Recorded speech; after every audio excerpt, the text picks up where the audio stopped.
Greetings, fellow book enthusiasts. Welcome back to Timeless Tales and Thoughts.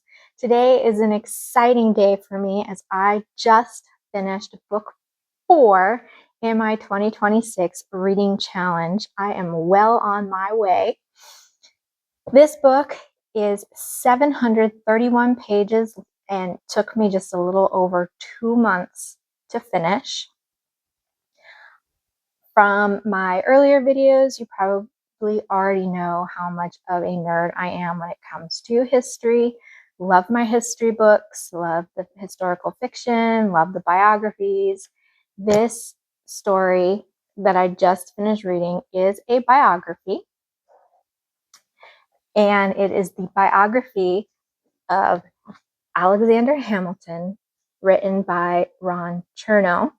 This is the third of Ron Chernow's biographies that I have read, and I've got to say that he puts in so much time, effort, dedication to his research. These biographies that he writes, I'm the one that reads them. He writes them.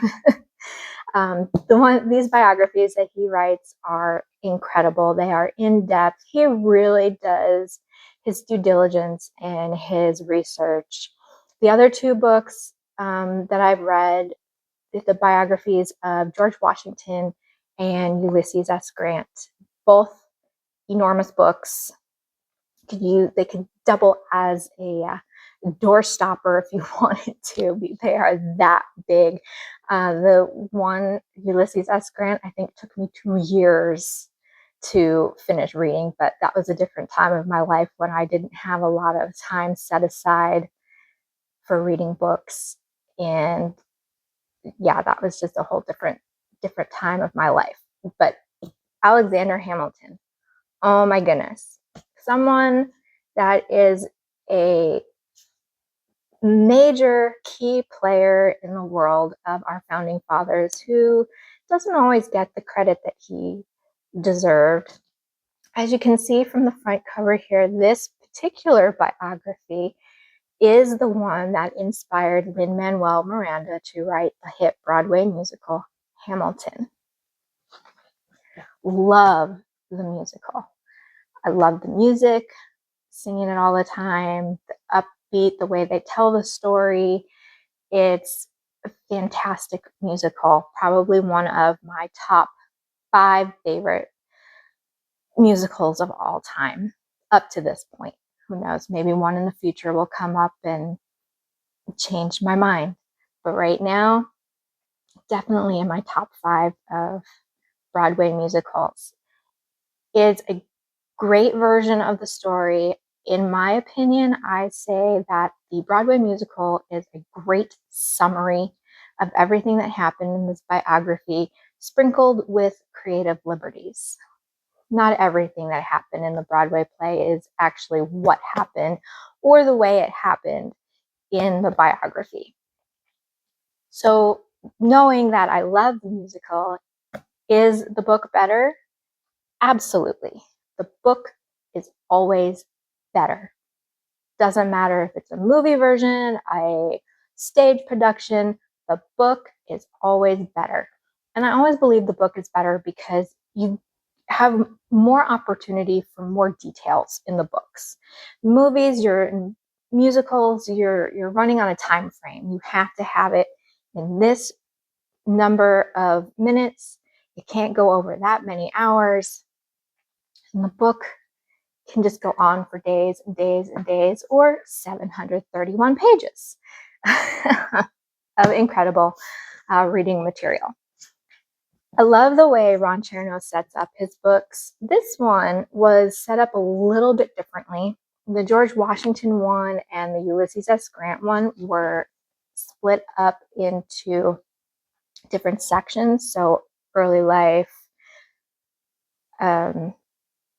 Revolutionary War, after the war, the presidency, after the presidency, or in the case of Ulysses S. Grant, it had the time of the Civil War, but it was broken up into the different sections. This one was just one complete story. There were no broken sections. And I kind of liked that in a way. not saying that the other way is bad, because that was fun too, to exactly, okay, this is what we're focusing on in this section, and this is what we're focusing on in this section. This one was just one complete story. It wasn't split into sections. And I did like that because it just kind of blended everything all together. What I love most about reading biographies is seeing how the men and the women of the past were not much different than we are today. I think sometimes we put these guys and the ladies up on pedestals because they were the founders of our country. They could do no wrong in our modern eyes, but really they had just as many faults as we do. They were not perfect men. They were not perfect women. And the biographies, especially this one with Hamilton, it really shows you how human they really were. They had their faults, they had their problems, just like we do today. One of the other amazing things about this biography that I thought was how deeply he dove into the formation of our country the way we know it today. There really is no difference, except for that we are now in a modern era. The Constitution, the way Hamilton set up our financial systems, nobody was able to tear it apart. This man was a genius when he came up to setting up the banks and the financial systems that we still use to this day. As hard as some of the people back then, some of his contemporaries tried, they couldn't undo what he did. And he set it up purposely like that. He had a genius mind in that sense. Always writing. His biggest fault, I think, was probably that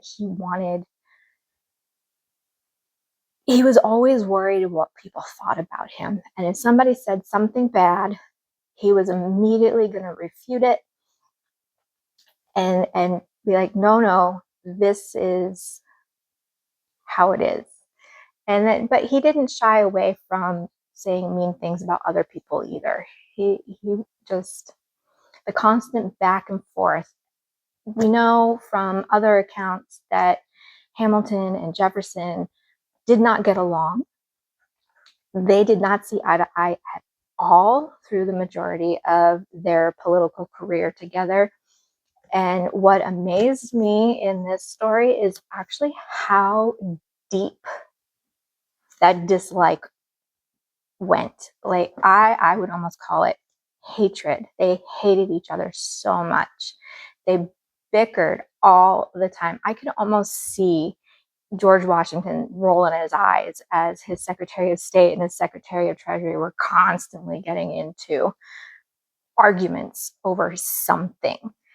And that's a credit to the author, that the way he wrote it and the way he described it and the way he utilized the documents that he was able to research to kind of put that story together, that I could almost picture the three of them standing there, the two bickering and George Washington in the middle trying to just get it all under control. But if you want a more full picture, definitely pick up this biography.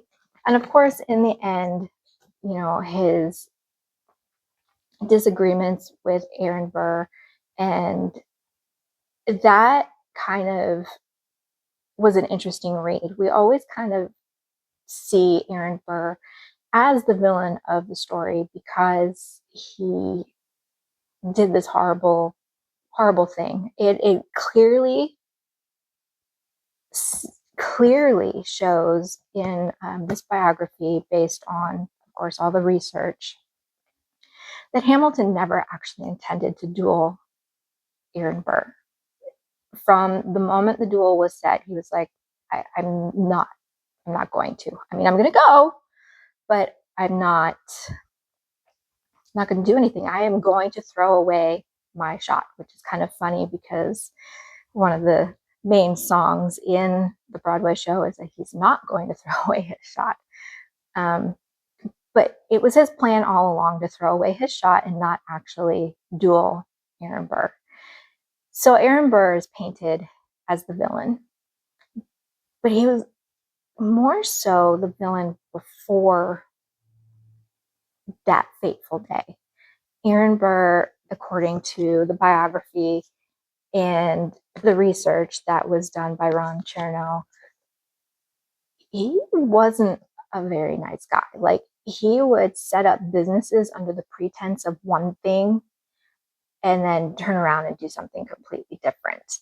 And when it came down to the election of 1800, which was very contentious between Jefferson and Burr, Hamilton decided to back Jefferson because at least he had morals. You know, up to this point, Hamilton had seen what Burr had done to other businesses and how he created things, but under false pretenses. So it wasn't, you know, it was just Hamilton speaking the truth. Like, hey, you know what? I don't like Burr because I don't think he's going to do what he really says he's going to do. At least Jefferson has some morals. I don't like the guy, but I'm going to go with Jefferson because he's the lesser of the two evils, a term that we still use today when we look at our elections. We're going to vote for the lesser of the two evils. They both have points that are not great, and in the end, you have to go with side with who you think is going to do the better job. And for Hamilton, that was Jefferson at that point. We can thank our early founders for everything that we have pretty much set up in place today, including our two-party system, the Federalists and the Republicans at the time. We still have a two-party system. They broke apart into factions who believe this, who believe that. We also can see during the election of 1800, which was the first shift of the party powers. You know, the Federalists, George Washington, John Adams were Federalists, and Jefferson was the first Republican president. So we can see there how the actual shift in our peaceful transition of power began, and we can see in this biography, it's kind of stated that there was hints and suggestions of election interference. How many times have we heard something like that over the past few recent elections? Interference, whether it really was or not at the time, wasn't proved. And I don't think in our modern day that we're ever going to really truly prove if there was election interference either. But that's just the way it was. So overall, it was a great read. It was very enlightening, and I enjoyed it very much. I hope that this will inspire you to either pick up the book or at least watch the Broadway musical. And thank you for watching.